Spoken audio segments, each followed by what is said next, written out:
Welcome back, my good people. And in today's video, we want to discuss about an important topic which might not sound well to some people.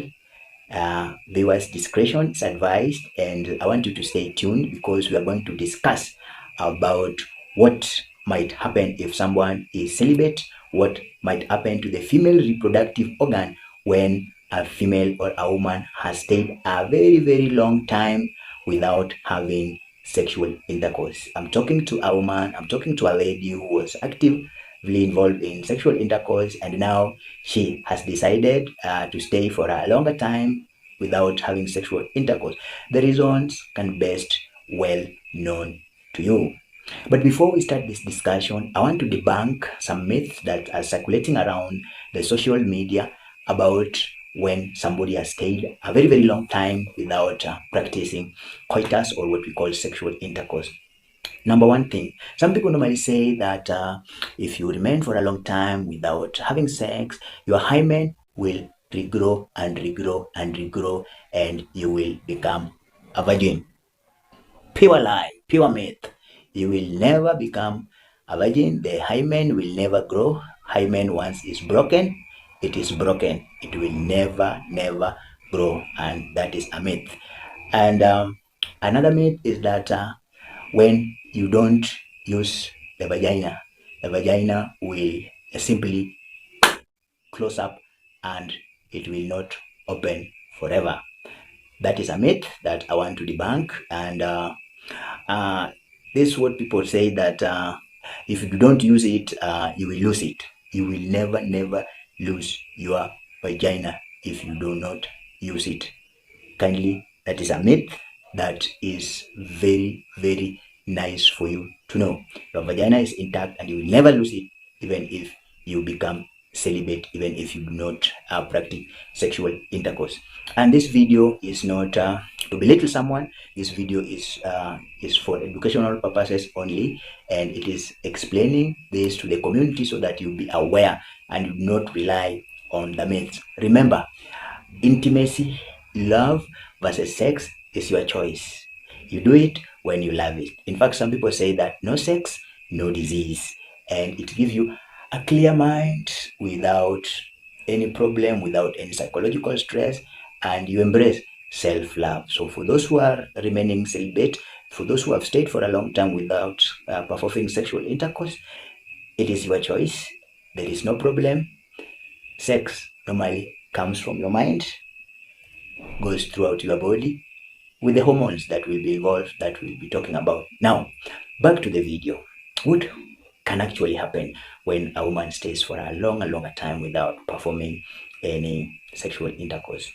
You know, there will be reduced vaginal elasticity. Reduced vaginal elasticity, meaning that vagina has some elastic limit that it can accommodate. It's like this particular glove, you can stretch back and you reach at the elastic limit. Even when I'm using this particular, this is how the nature and the way the vagina was created to have some elastic limit. But now when you are not practicing sexual intercourse, that elasticity will be reduced with time.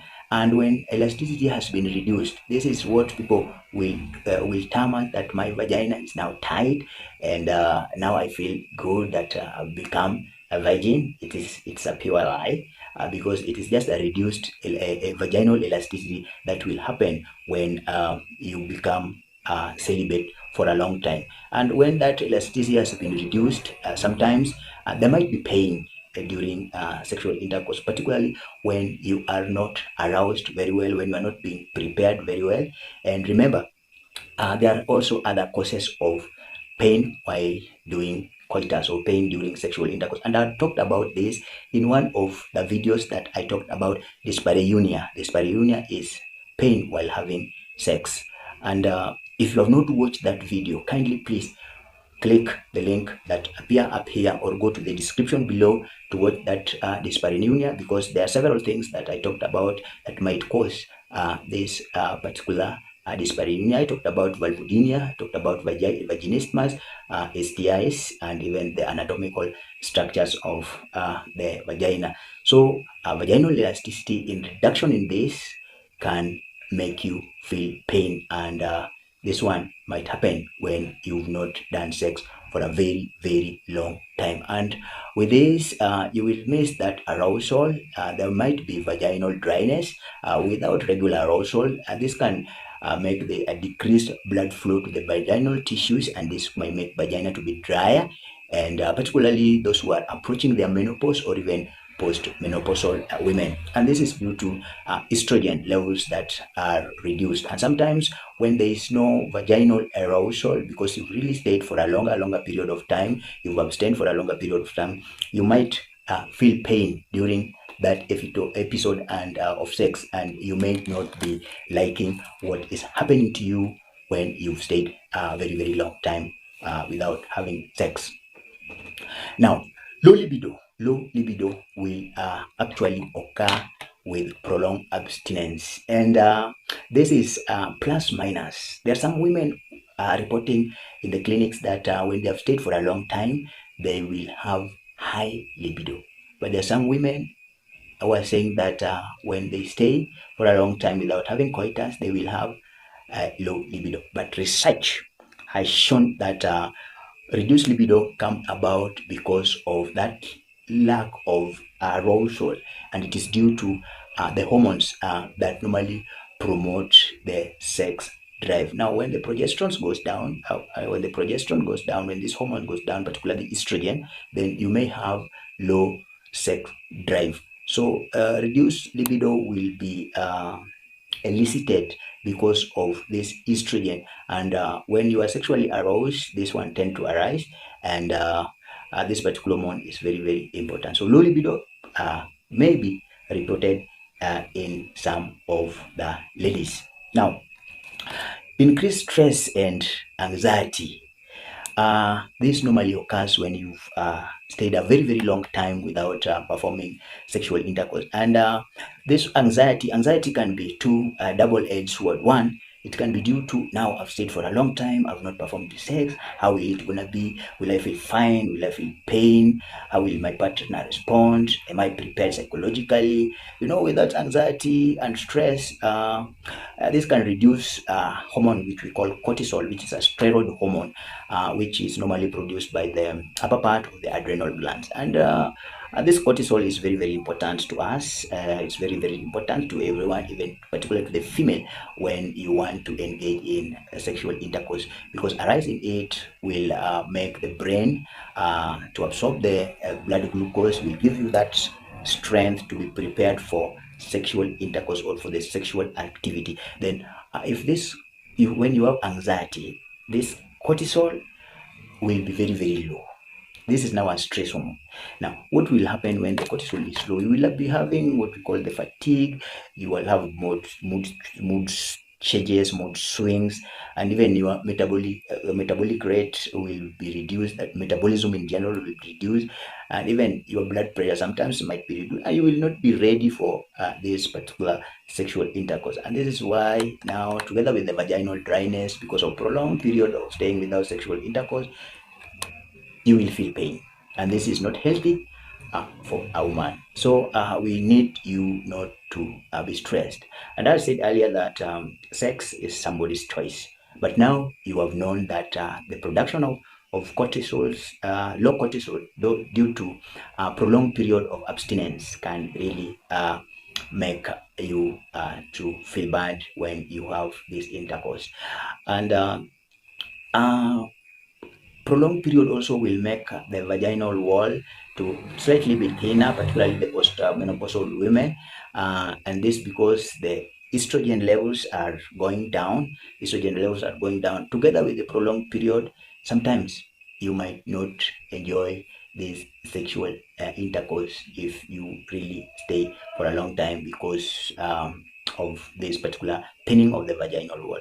Research have also said that they found out that some group of women have altered menstrual symptoms because of this lack of arousal, particularly when they are attending their menses. Their menses tend to be painful.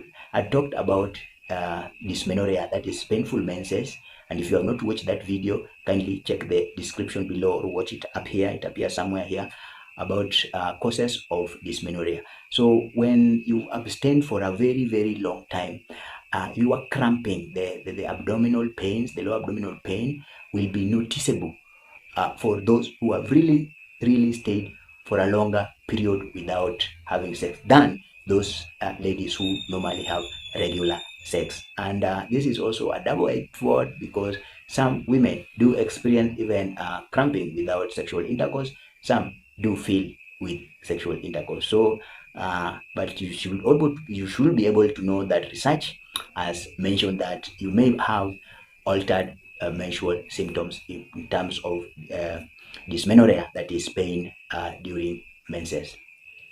Now, vagina is like an eye. It's like our eye. It needs to be lubricated. It needs constant lubrication to flush out bacteria. You know, there's a good bacteria, the lactobacillus, that is very, very important in maintaining the pH of the vagina. Now, when somebody has stayed for a long time without coitus, then there's a high risk of urinary tract infection because of this lack of abstinence.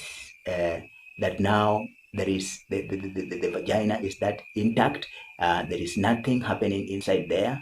Even some people say that if you store clothes for a longer time in your cupboard, sometimes they can develop damps and the fungals. And this one is also the same as the vagina. So regular intercourse normally help in lubrication and that aerosol, and that the fluids that normally comes out normally help to flush out the bacteria. Changes in hormonal levels are also very, very important because it normally influences the sex drive. If you combine the estrogen and the oxytocin, they normally make a woman to develop what we call preparedness in terms of her moods, her well-being, her blood pressure, and her preparedness. So when this estrogen and oxytocin are altered due to prolonged sexual intercourse, the brain will not sensitize this arousal thing, and these hormones, when they are interfered with, then the moods, you will be having daily mood swings that you do not know where it is coming from. So this is why most of the scientists normally encourage ladies to continue having sexual intercourse for their well-being, for their moods, and to be happy all along. But once I've said that sexual intercourse is somebody's choice, and you might not be forced, or you might not watch something in the social media and you decide that now I want to do sex, and you are not prepared for it. Remember, I said that no sex, no disease, clear mind, and self-love. And the myth that I was debunking is that hymen will never regrow. A vagina does not close when you do not have sexual intercourse. So if you like this video, kindly click the notification bell, return, subscribe, turn it on for more videos that will post, and also watch these videos that appears up here. They will really, really help. Comment and let me see you in the next video. Muchas gracias.